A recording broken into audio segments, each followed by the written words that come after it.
Now to this story. Hospital CEOs sobbing on the phone, fearing their patients will die. Fort Hare University students suffering dehydration and weakness. Schools and businesses unable to function. That is the desperate picture of water shortages in the Eastern Cape. So bad is the water crisis in some areas that tankers that were used to stave off day zero in Nelson Mandela Bay are now being diverted to these worst hit areas. Let's speak now to Dr. Imtiaz Sooliman, who heads up Gift of the Givers, the humanitarian organisation. Dr. Sooliman, thank you for joining us. So it's astonishing to think Gqeberha was in the midst of a horrific crisis and the focus was there. Things have eased somewhat, and now you're actually having to move to other parts of the Eastern Cape. Which are the areas that are doing so badly that those tankers have to leave PE and go inland?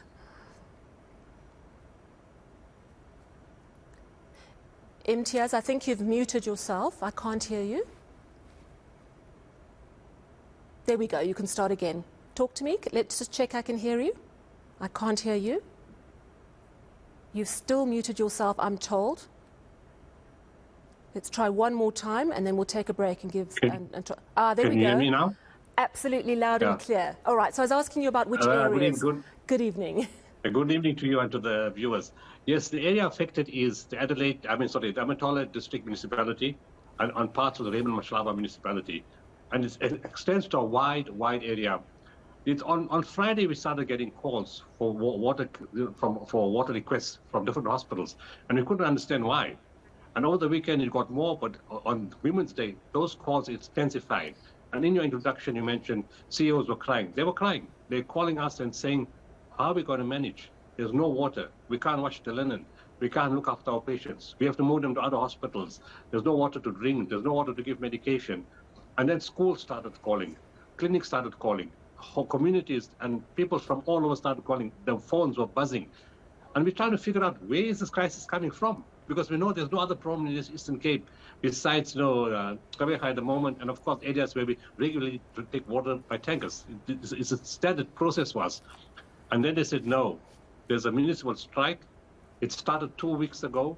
And with each day now, the municipality used to deliver water with tankers to some of these facilities. And of course, water was coming from the pipes. But somehow it seems that some of those water pipes have been vandalized. That's why there's a water shortage. And in the night, our teams are delivering water in the night. And the moment we announce the trucks are coming, it's very sad to see people running their numbers, trying to outrun each other just to get a bucket of water. It's very inhumane. It's not dignified. It's not appropriate. It's not correct, for people to go through that kind of difficulty. So more younger children, old people caught up in the hospitals, patients stuck. The patients cannot be brought into hospital because you can't take them into the outpatient because there's no water. So let me just get this clear. Is this because of an intensified drought or is this because of a municipal strike and vandalism? It's a strike and vandalism. Got nothing to do with the drought. But the situation is the same like it was all the last few years. So people were managing, hospitals were managing, everybody was managing in that situation. Yes, there's less water, but it was manageable. It's only Gqeberha where there is a problem with the water, but even that too is trying to be stabilized.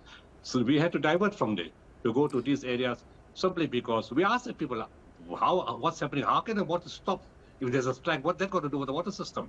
And they said, no, it's deliberate. The water has been shut.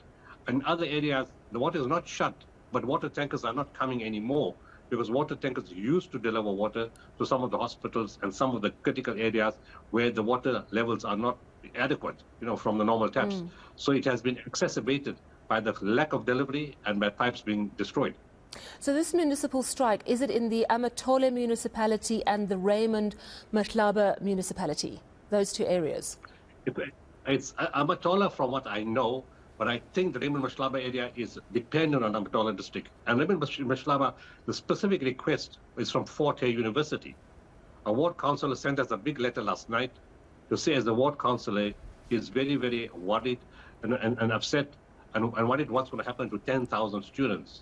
He said some of them are already suffering from dehydration, weakness and diarrhea, and is afraid it's going to spread to other areas. And he said, look, they don't know what to do. How can we augment water? Where can we bring water from? What can we do to help those students? So tomorrow, again, the problem is, Sally, everybody needs water all the time at the same time. And you can't be in all the places at the same time. And it takes time for a water tanker to fill water. You need a borehole source or a water source. It drives across the road. It drives very slowly. Heavy tankers takes long to travel on the road. And now tomorrow we have to stop some areas to move to University of Fort Hare, and we're sending 3 water tankers into the area. Okay. Whilst doing that... Yeah. Carry on. Carry on, Ms. Fine.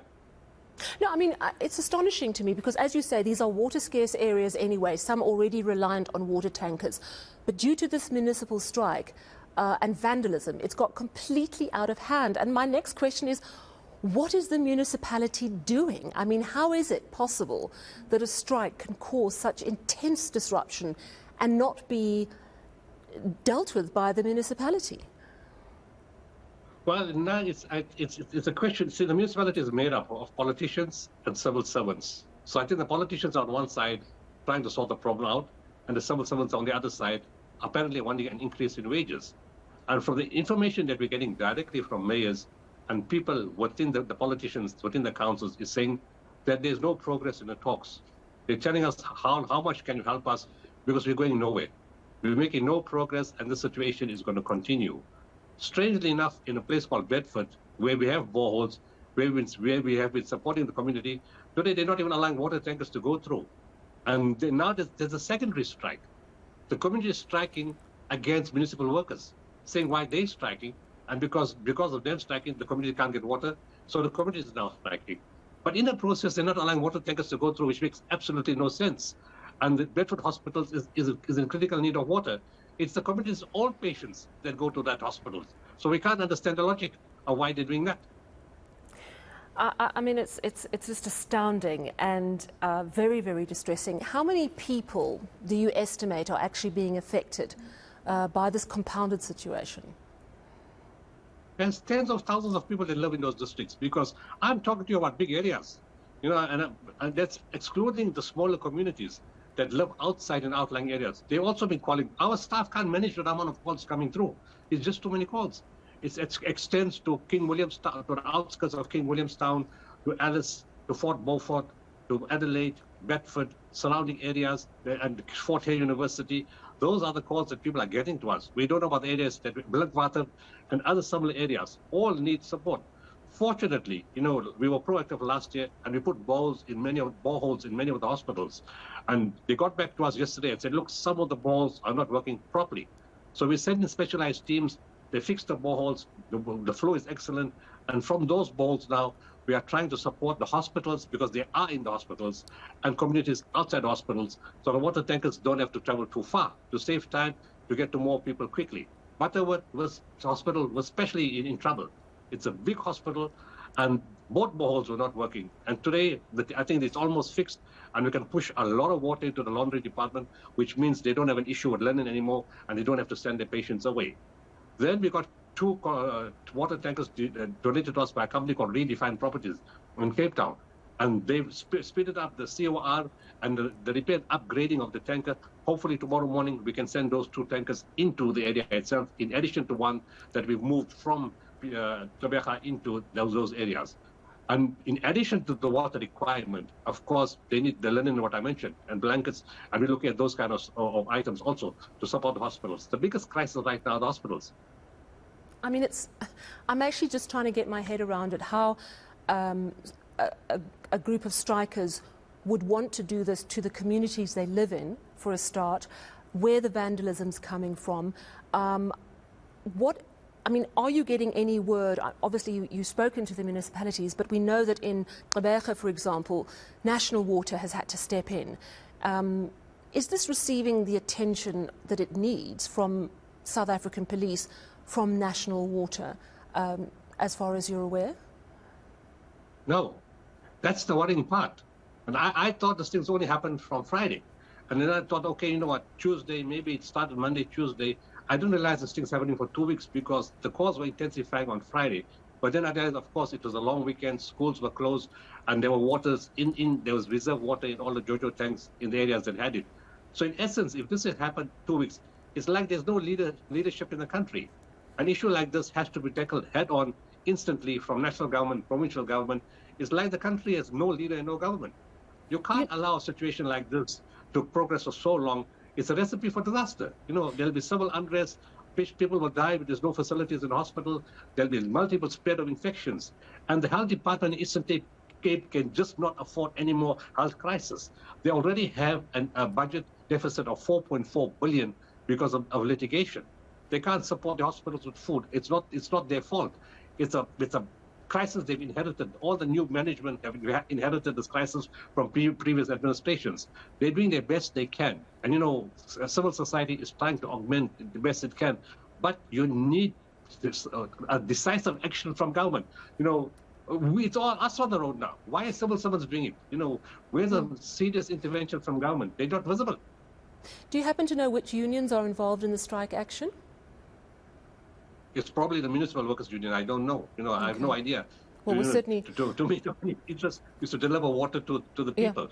Yeah. And whoever's involved in unions and the bargaining chamber should solve this problem, find an alternative solution, because it's going to harm their own families. That's the critical part. It's going to harm their families, their children, their schooling, their hospitals. There has to be a more decisive way and a diplomatic way of solving this problem. Absolutely, and we're certainly going to chase some responses on the story. It is absolutely shocking. Thank you for bringing it to our attention. So that is Dr. Imtiaz Sooliman heading up Gift to the Givers and telling us that areas such as the Amatole and Raymond Mashlaba district municipalities are facing massive water shortages.